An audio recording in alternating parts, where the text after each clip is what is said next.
जय माता दी सभी को। आप सभी कैसे हो? आओ बताते हैं माता रानी की पूजा किस तरह करनी चाहिए जिससे माता रानी जल्दी प्रसन्न हो। एक चुंदरी ले लीजिए कॉटन की, उसमें गंगा जल से भिगा के माता रानी के स्नान करा दीजिए। चुंदरी से सारे जितने भी फ़ोटो हैं आपके माता रानी के उसको स्नान कराने के बाद उस चुन्नी से ये देखिए प्लेट में रोरी ले लीजिए और उसमें थोड़ा सा गंगा जल मिला लीजिए और गंगा जल मिलाकर गीला कर लीजिए, जिससे कि माता रानी को सबसे पहले स्नान कराने के बाद रोरी का टीका उनके मस्तक पर लगाया जाता है। तो उन सभी माता रानी की जितनी भी है आदि शक्ति की मूर्ति फ़ोटो उन पे रोरी के तिलक लगाइए, उनको रोरी का टीका कर दीजिए। और रोरी के टीका करने से माँ अधिक प्रसन्न होती हैं। रोरी लाल रंग के होते हैं और वो मार्केट में मिलते हैं, आप लोग ले सकते हैं रोरी, और उससे माता रानी को टीका करिए। जितने भी हैं आपके मंदिर में फ़ोटो जितने भी हैं जिनको रोरी लगाया जाता है, आपको पता होना चाहिए कि सिर्फ देवी को लगती है रोरी और किसी को रोरी नहीं लगता है, और सभी को सिंदूर लगते हैं, जैसे माँ लक्ष्मी हुई और भी देवी जो हैं गौरी हैं सब सिंदूर लगते हैं। सिर्फ देवी को ही रोरी माथे में लगाया जाता है। तो पहले आप रोरी के तिलक कर दीजिए माता रानी का, और फिर इसके बाद हम रोरी के तिलक करने के बाद हम क्या करते हैं, माँ को फूल चढ़ाते हैं, पुष्प चढ़ाते हैं। जो भी माला हो फूल हो आपके पास, वो फूल माँ के मस्तक पर चढ़ा देते हैं, जो कि मैं पूजा करने का सही तरीका आप लोग को बता रही, जिससे माँ जगदम्बा बहुत ही प्रसन्न होती हैं, बहुत ही खुश होती हैं। और गुड़हल का फूल हो तो अति उत्तम बात है, बहुत ही अच्छी बात होती है। गुड़हल के फूल माँ को अधिक प्रिय होते हैं। जगत जननी को गुड़हल के फूल बहुत ही प्रिय होते हैं। तो ये मैंने गुड़हल के फूल अपने ही गार्डन से लिया था और इसको माँ को मैं चढ़ा दी हूँ। माँ आदिशक्ति को, माँ लक्ष्मी को, जो भी फूल थे मेरे पास वो चढ़ा दिए। यदि आपके पास माला भी है तो वो भी चढ़ा, माला भी है मेरे पास। अभी मैं माला चढ़ाऊँगी और फिर फूल अर्पण करने के बाद, जो कि मैं बता रही हूँ पूजा करने की सही विधि, सही तरीका, किस तरह से पूजा करते हैं माता रानी की जिससे प्रसन्न होती है। अब मैं सिंदूर लगा रही हूँ, गणेश भगवान को लगा दी और लक्ष्मी जी को, गणेश को भी चढ़ते हैं सिंदूर, लक्ष्मी को भी लगा दी। और यहाँ माँ लक्ष्मी की तस्वीर है उसमें, और उनके जो हैं हाथी जो हैं उन पर भी लगा रही हूँ। और आप लोग जब भी माँ जगदम्बा को रोरी अर्पण करा करिए तब उनकी सवारे सिंह है ना, उनको भी रोरी लगा दिया करिए आप लोग। और माँ जगत जननी के चरणों में सिंदूर देखिए मैं लगा रही हूँ, उनके चरणों से फिर अपने मस्तक में लगा रही हूँ। और जितनी भी माता रानी की फ़ोटो होती है, जितनी भी माता रानी की मूर्ति होती है, सिंदूर उनके मस्तक पर नहीं लगते हैं, उनके चरण में लगते हैं। तो मैंने उनके चरण में लगाकर अपने मस्तक में लगाया, अपने माथे में लगाया, जो कि सिंदूर माँ के चरणों से लेकर अपने माथे में भी लगा लेना चाहिए। ये सही तरीका है पूजा करने का। फिर मैंने पूजा करने की विधि आप लोगों को बता रही हूँ सही से। फिर मैंने सिंदूर का टीका करने के बाद अब मैं दीपक जलाने के लिए दीप प्रज्वलित किया जाता है। इसके बाद मैं दीप को प्रज्वलित करूँगी।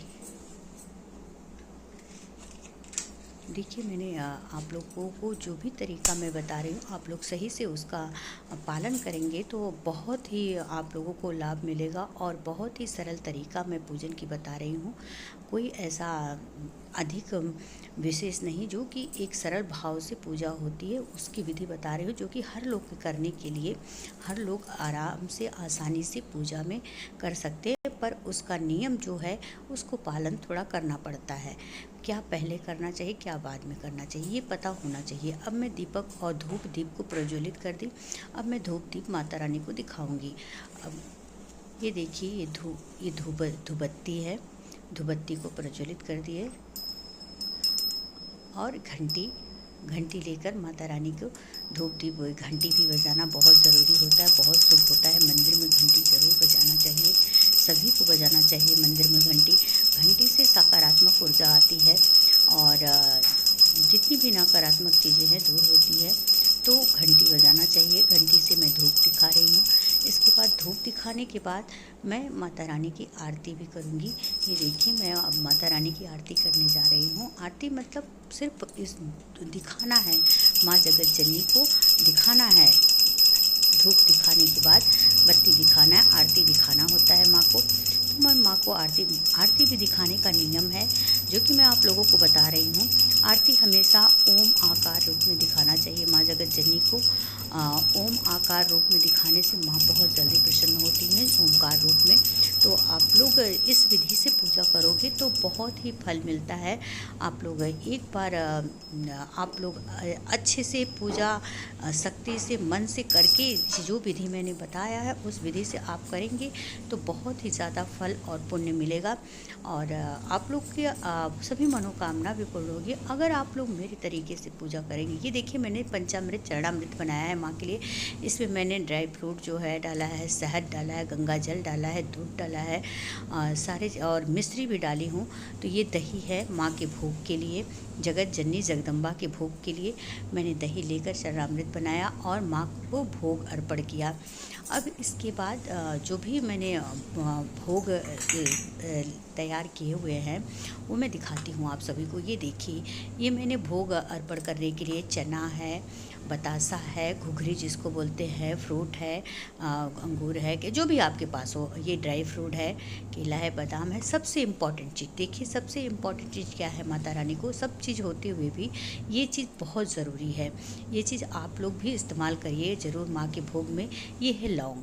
लौंग माँ के भोग में, आदि शक्ति के भोग में ज़रूर इस्तेमाल होना चाहिए। माँ प्रसन्न होती हैं लौंग का भोग लगाने से, माँ बहुत ही प्रसन्न होती हैं। ये चना है, बतासा है, फल फ्रूट है, ड्राई फ्रूट है, जितने भी हों सब के होने के बावजूद भी लौंग बहुत ही इम्पॉर्टेंट है। माँ बहुत ही प्रसन्न होती हैं, इसलिए माँ के भोग में लौंग का भी आप लोग इस्तेमाल करिए। अच्छे से लौंग लीजिए और भोग अर्पण करिए, माँ को भोग भी घुमाइए, अच्छे से लगाइए। और इसके बाद माँ को जल अर्पण करिए। माँ को जल भोग लगाने के बाद जल ज़रूर अर्पण होना चाहिए। ये देखिए मैंने सभी लोगों को भोग लगा रही हूँ, जो कि सभी जितने भगवान हैं सबके अलग वो माँ का भोग था। ये जो ऊपर और माता लक्ष्मी हैं, गणेश हैं, उनका भी भोग मैंने अलग से लगा के रखा है, उनको भी भोग लगा रही हूँ अलग से। अब मैं ये जल अर्पण कर रही हूँ।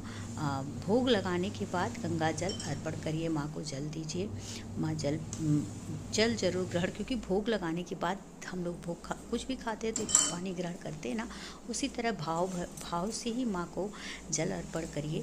जल अर्पण करने के बाद धूप दीप जो भी है दिखाइए माँ को, फिर उनकी आरती उतारिए और आरती उतारने के बाद आरती रख दीजिए। और फिर आप लोग जो भी आपके मंदिर में किताब हो, जो भी पढ़ते हों, चालीसा पढ़ते हों, या फिर आप दुर्गा सप्तशती का पाठ करते हों, जो भी करते हैं उसे भी आप पढ़िए, पूजा करिए, आप जो भी आप लोग पूजन करते हो। जय माता दी, जय माता दी, जय माता दी। प्रेम से बोलो जय माता दी, सारे बोलो। ये है दुर्गा सप्तशती का किताब, आप दुर्गा सप्तशती पढ़ सकते हैं। ये देखिए अब आप पूजन करिए, फिर आरती करिए माँ का। तो उम्मीद करते हैं आप सभी को वीडियो अच्छा लगा।